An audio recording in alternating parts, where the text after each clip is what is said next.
성경에 보면요, 하나님은 하나님과 우리 인간의 관계를 여러 가지 비유로 표현하고 있습니다. 돌아온 탕자의 비유에서 보면요, 아버지와 아들의 관계로 비유하고 있고요. 시편 23편에 보면 선한 목자와 양으로 비유하고 있다라는 겁니다. 이런 비유들은 우리가 보니까 직관적으로 이해가 쉬워요. 무슨 뜻인지 이해가 됩니다. 하나님은 집 나간 아들을 기다리시는 아버지, 우리는 집 나간 죄 지은 탕자라고 하면 그 비유가 무엇인지 우리 가슴에 쉽게 와닿아요. 또 하나님은 우리를 인도하시는 선한 목자, 우리는 그의 양이다 라는 비유도 그래, 주님 정말로 우리를 인도해 주시는 선한 목자시구나 라고 쉽게 이해가 되잖아요. 이렇게 성경에 나오는 대부분의 많은 하나님과 우리 인간의 관계를 설명하는 비유들은 이해하기가 그렇게 어렵지 않습니다. 그런데 오늘 본문의 말씀에서는 하나님과 우리의 관계를 무엇에 비유하고 있습니까? 집에 비유하고 있다라는 거예요. 저는 개인적으로 이 비유가 빨리 처음에 이해가 안 되더라고요. 무엇을 의미하는지 쉽게 와닿지 않았습니다. 하지만 이 비유를 묵상하면 할수록 깊은 의미가 담겨 있다라는 사실을 깨닫게 되더라고요. 과연 어떤 의미가 담겨 있느냐라는 거예요. 우리는 오늘 본문을 이해하기 위해서는 당시의 교회 상황에 대해서 우리가 좀 이해할 필요가 있습니다. 오늘 본문이 기록된 히브리서는 로마 황제들이 기독교인들 박해하는 시작인 초창기에 기록됐어요. 여러분 아시는 대로 로마 황제들 10명의 황제들이 수백 년 동안 기독교들 박해하기 시작한 초입 단계에 들었었어요. 당시 기독교는 네로 황제로부터 시작해서 점점 박해가 심해지는 시기에 신앙생활을 하고 있었다라는 겁니다. 우리나라로 말하면요, 마치 일제 식민 통치가 시작될 때 기독교인들의 상황과 비슷하다라는 거예요. 앞으로 박해가 심해지면 심해졌지 쉽게 끝나지 않을 암울한 상황이었다라는 겁니다.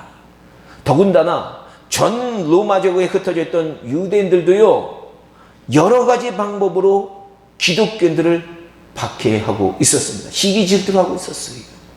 그리고 일부 유대인 크리스천들 가운데에서는 기독교인으로 개종했지만 계속적으로 구약이 더 우세하다라고 얘기하면서 할례 율법을 지켜나가야 한다고 주장하는 사람들이 상당수가 있었다라는 겁니다. 그러니 당시 크리스천들은요, 이런 상황 속에서 신앙이 흔들릴 수밖에 없었다라는 거고요. 특히 유대교에서 개종한 유대인 크리스천들은 더욱 흔들릴 수밖에 없었던 그런 상황이었다라는 겁니다.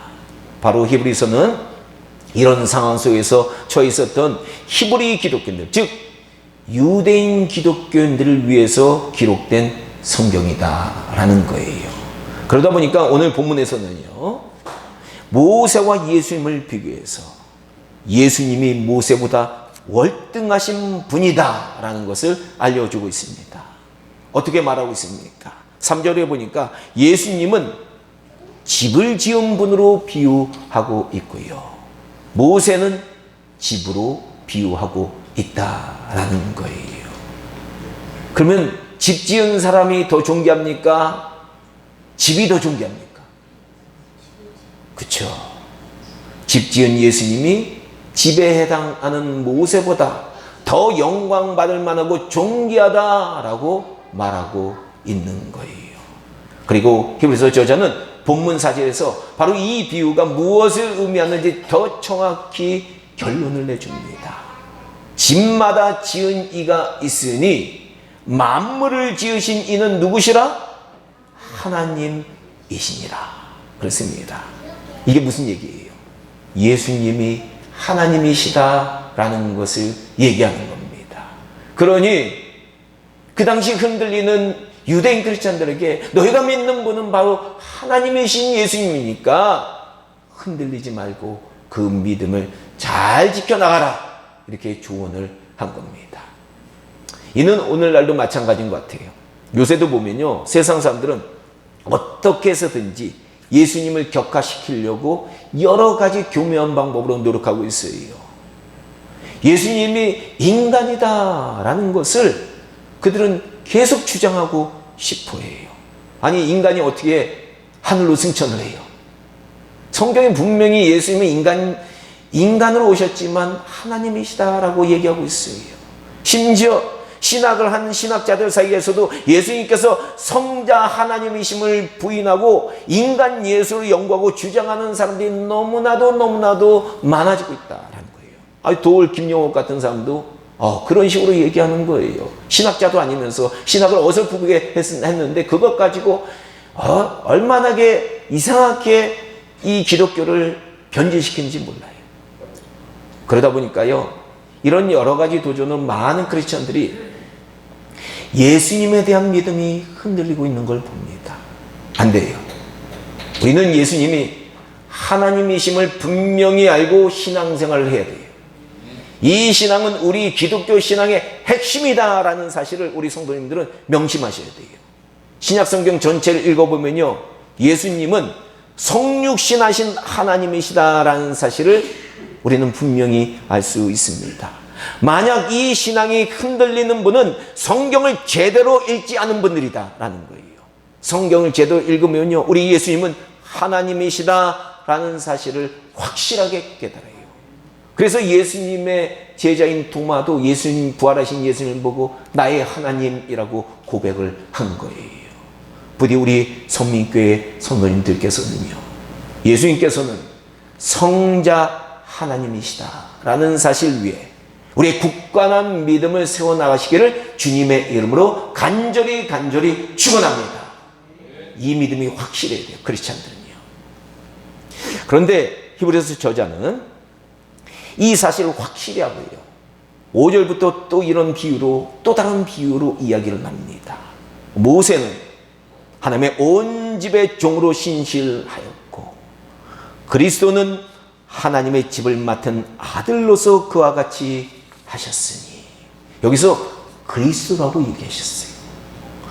여러분, 예수님은, 성경에서 예수님이라고 표현할 때랑 그리스도라고 표현할 때는 의미가 달라요. 그리스도라고 표현했을 때는 역할을 의미하는 거예요. 예수님이 이 땅에 오신 그 역할을 의미하는 거예요. 메시아로서의 역할.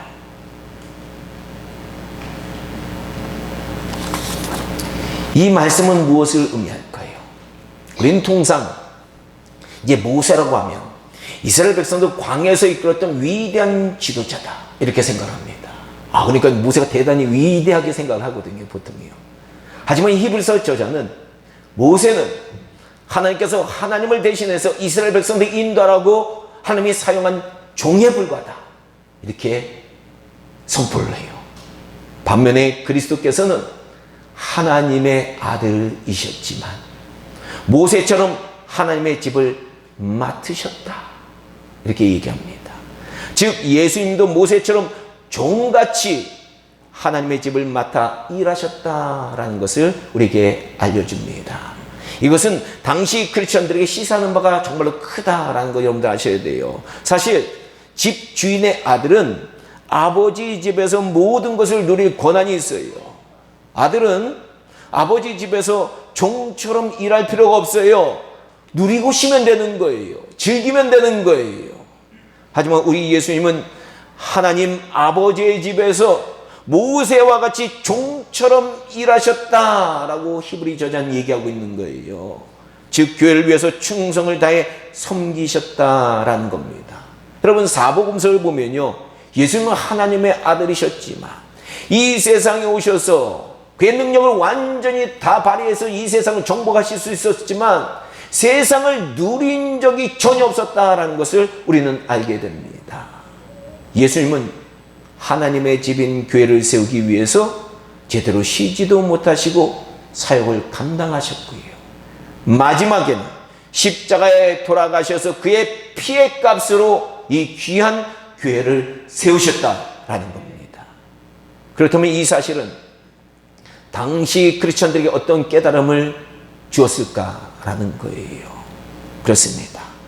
하나님의 아들이신 예수님께서도 자신의 권리를 내려놓고 종처럼 일하셨으니 우리도 이 하나님의 집인 교회에서 예수님처럼 섬김의 삶을 살아야 되겠구나 라는 생각이 들었을 거예요. 이는 오늘날 우리에게도 적용되는 말씀이에요. 우리가 교회 공동체 안에서 어떤 자세로 신앙생활을 해야 되는가라는 거 우리 질문해 봐야 돼요. 아들로서 누릴 것을 다 누리기를 원하면서 신앙생활을 해야 되느냐, 아니면 예수님처럼 섬기면서 봉사하는 신앙생활을 해야 될 것이냐. 맞습니다. 우리는 예수님처럼 교회 공동체를 위해서 섬기는 신앙생활을 해야 될 줄로 믿습니다. 성자 하나님이신 예수님께서도요, 섬김의 삶을 사셨으니 우리가 주님에 비하면 아무것도 아닌 피조물에 불과한데, 우리도 교회에서 누리려고 생각하는 것이 아니라 섬기면서 살아가야 된다라는 것을 우리 성민교회 성도님들께서는 본문의 말씀을 보면서 깊이 우리의 모습을 돌아보셔야 돼요. 내가 교회에서 누리려고 하느냐, 아니면 주님처럼 십자가에 달리시기까지 섬기신 것처럼 내가 섬기려고 하느냐. 이게 확실해지면 교회가 바로 세는 거예요. 크리스찬들이 누리려고 하면 그때부터는 교회는 병드는 거예요. 섬기려고 할 때 교회가 건강해집니다. 다음으로 오늘 본문을 통해 우리가 또 깨닫게 되는 것은요, 우리가 하나님의 집이다라는 사실이에요. 우리 성도님들은 고린도전서 3장 16절의 말씀을 잘 아실 거예요. 너희가 하나님의 성전인 것과 하나님의 성령이 너희 안에 계시는 것을 알지 못하느냐. 그렇습니다. 우리가 뭐라고요? 하나님의 성전이다. 즉 교회 공동체는 하나님께서 임재하시는 하나님의 거룩한 성전이다 라고 바울 사도는 얘기를 했어요. 그런데 이 성전이라는 표현은 구약에서 자주 사용되는 개념으로 감히 죄인된 인간들이 나갈 수 없는 거룩하신 하나님께서 임재하시는 거룩한 곳을 상징하는 개념이에요. 그래서 구약의 백성들은 감히 하나님 앞에 제대로 나가지 못하고 대제사장이 앞에 나가야지만 겨우 나갈까 말까 했어요. 하지만 히브리서 저자는 이 성전 대신에 하나님의 집이라는 표현을 사용했다라는 겁니다. 성전은 제사가 행해지고 거룩한 예식들이 행해지는 특별한 장소이지만, 여러분, 이 성전과 달리 집은요, 안식과 쉼이 있고요, 가족 간의 사랑의 교제가 있는 곳이다 라는 겁니다. 그러므로 히브리서 저자가 오늘 본문에서 우리 교회 공동체를 성전 대신에 집으로 표현한 것은 당시 유대인들이 가졌던 교회에 대한 개념을 바꿔주기 위해서 의도적으로 사용했다라는 걸 여러분들 아셔야 돼요. 당시 유대인들은요, 하나님을 너무나도 거룩한 분, 우리 인간들이 감히 가까이 할 수 없는 거리가 먼 분으로 인식하면서 신앙생활을 해나갔다라는 거예요. 하지만 우리 기독교의 하나님에 대한 이해는요, 그런 개념이 절대 아니에요. 하나님은 우리 영적 아버지시고요, 우리 인간들 너무나도 사랑하셔서 또 우리 인간들과 가까이 교제하시기 위해서, 여러분, 우리 인간들이 아담과 이브 때 이후로 교제가 끊어졌거든요. 죄 때문에 하나님과 교제가 완전히 끊어졌어요. 그래서 우리가 교제하시기 위해서 당신의 아들이신 성자 예수님까지 이 땅에 보내주셔서 우리 예수님이 십자가에 돌아가심으로 우리 하나님과 우리 사이를 막고 있던 그 죄의 그 휘장, 이 죄가 얼마나 하나님과 우리를 가까이 하는 것을 막았습니까? 근데 이 죄의 문제를 예수님께서 십자가에 돌아가시면서 단번에 위에서부터 아래를 휘장을 찢어 놓으시고 우리가 하나님 앞에 직접 갈 수 있도록 만들어 주셨다라는 거예요. 이렇게 우리를 사랑하셔서 성자 예수님까지 우리에게 보내주셨다라는 겁니다. 하나님께서는요, 정말로 우리와 사랑의 교제를 나누기 원하신다라는 신약의 개념을 여러분 깨달아 주셔야 돼요. 이것은 요한계시록 3장 20절을 보면 우리가 잘 알 수 있어요. 우리 예수님께서 뭐라고 말씀하셨습니까? 볼지어다 내가 문 밖에 서서 두드리고 계시네요. 누구든지 내 음성을 듣고 문을 열면 내가 그에게로 들어가 그와 더불어 먹고 그는 나와 더불어 먹으리라. 아멘. 우리 주님께서 사용하신 이 비유의 말씀에서도요, 우리 주님은 우리를 성전에 비유하고 있지 않으시다는 거예요. 우리를 한 가정집에 비유하고 계시다라는 거예요. 우리가 우리의 문을 열어드리면 주님은 우리 가정집에 들어오셔서, 우리의 집에 들어오셔서 우리 함께 먹고 마시며 사랑의 교제를 나누길 원하신다라는 겁니다. 성전처럼 거룩거룩 이렇게 하면서 하나님과 멀리하지 말라는 거예요. 이거는 성전의 개념과는 완전히 다른 개념이에요. 과연 우리 성도님들께서는요, 우리 하나님께서 성전에 임재하시는 거룩하고 나와는 멀리 계신 하늘에 계신 그런 분으로 느끼십니까? 아니면 나와 늘 사랑을 나누시는 한 가족처럼 가깝게 느끼시냐라는 거예요. 바로 오늘 본문을 읽던 당시 유대인 크리스찬들은 이런 딜레마 속에 있었다라는 겁니다. 하나님은 그들을 당신의 자녀로 삼아주셨고 당신의 가족으로 초대해 주셨건만 그들은 하나님을 멀리 계신 분으로 이해하고 하나님과 교제하기보다는 하나님과 멀리 있는 그런 신앙 상태로 유대교인들처럼 신앙생활을 했다라는 거예요. 그래서 히브리서 저자는 당시의 하나님에 대한 이런 개념을 바꿔주기 위해서요, 우리를 하나님의 집이다 라고 표현한 겁니다. 죄의 문제가 아직 해결되지 않았던 구약시대에 멀게 느껴진 이 하나님과 우리 인간의 관계가 아니라 예수 그리스도 안에서 죄의 문제를 완전히 해결받은 신약시대에 우리 하나님과의 그 사랑의 관계, 그 친밀한 관계를 알려주기 위해서 히브리서 저자는 성전 대신에 우리가 하나님의 집이다 라는 표현을 사용했다라는 거예요.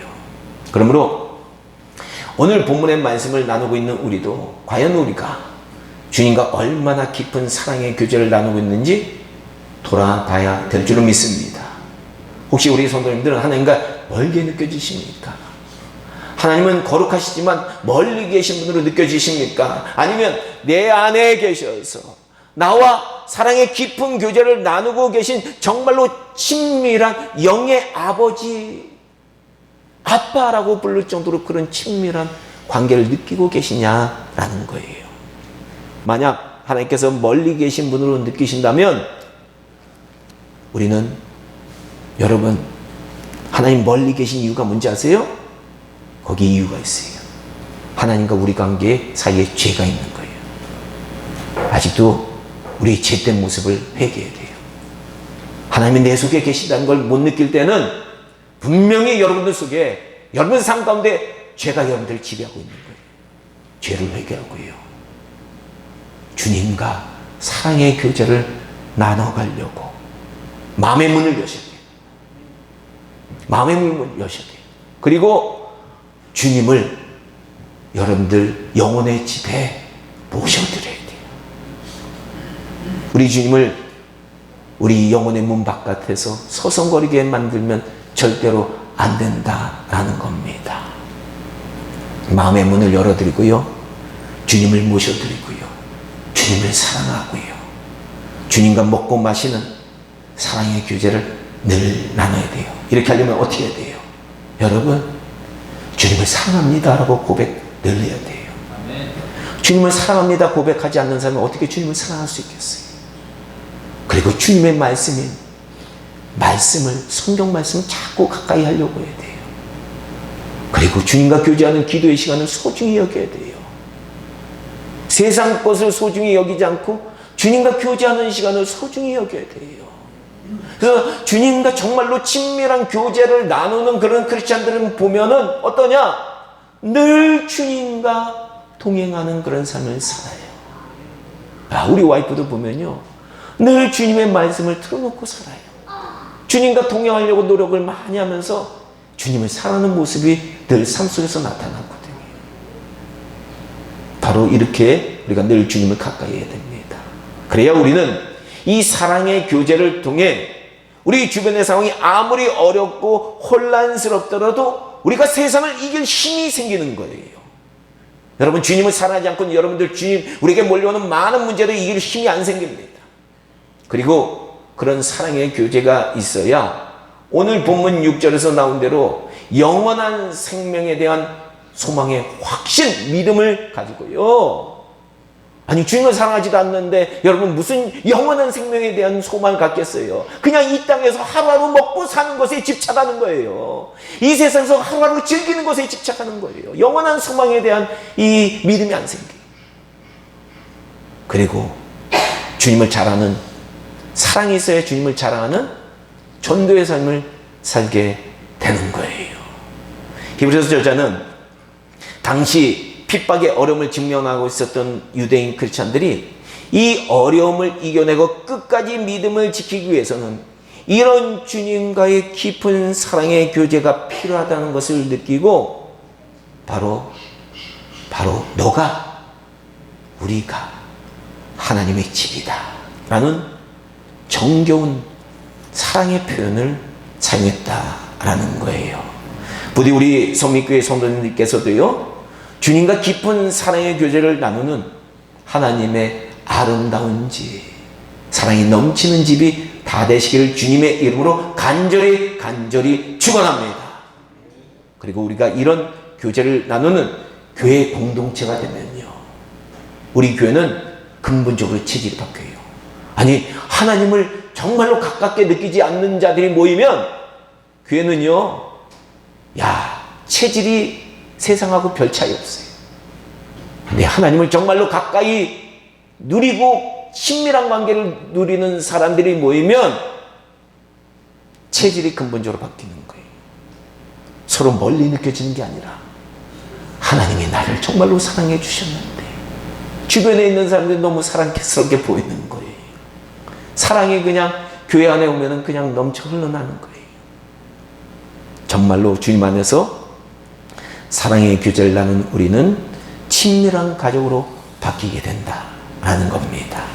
그래야 하나님께서 우리 교회에 보내주시는 영혼들이 하나님과 정말로 친밀한 관계를 가진 우리 교회 공동체 안에서 저렇게 하나님과 사랑하는구나, 그걸 보면서 하나님이 나도 사랑하고 계시는구나 라는 것을 깨닫게 되는 거예요. 앞으로 하나님께서요, 우리 성민교회를 그런 아름다운 집으로, 하나님의 정말로 사랑의 집으로 만들어 주시길 간절히 소망합니다.